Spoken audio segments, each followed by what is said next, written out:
বেআইনিভাবে কাঁটাতার পেরিয়ে বাংলাদেশ থেকে ভারতে আসার অভিযোগে 18 জন বাংলাদেশি ও তাদের আশ্রয় দেওয়ার অভিযোগে 7 জন ভারতীয়কে গ্রেফতার করল হাঁসখালি থানার পুলিশ। সূত্রের খবর, হাঁসখালি পুলিশ গোপন সূত্রে খবর পায় হাঁসখালি থানার বড় চুপড়িয়া এলাকায় লুকিয়ে রয়েছে প্রচুর সংখ্যক বাংলাদেশি। আর এরপরই হাঁসখালি পুলিশ বড় চুপড়িয়ায় অভিযান চালিয়ে 10 জন মহিলা সহ 18 জন বাংলাদেশিকে গ্রেফতার করে। পাশাপাশি ওই বাংলাদেশিদের ভারতে আসতে সাহায্য করা ও আশ্রয় দেওয়ার অভিযোগে 7 জন ভারতীয়কে গ্রেফতার করে।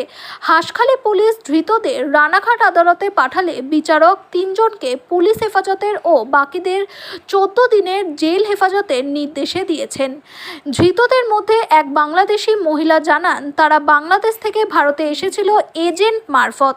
তবে কাজে যাওয়ার আগেই পুলিশ তাদের গ্রেফতার করে। যদিও আরও বাংলাদেশিদের মধ্যে কেউ কেউ জানান, বাংলাদেশের ধর্মীয় সংঘাত থেকে বাঁচতে তারা এদেশে এসেছে।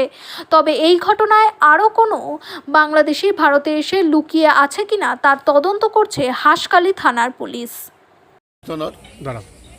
হাঁসখালি থানা থেকে 25 জনকে বড় চুপুরিয়ার থেকে ধরে পাঠালেন, যার case number Hanskhali PS case number 612/24 dated 5/9/24 under section 14A and 14C foreigner অ্যাক্টে পাঠালেন।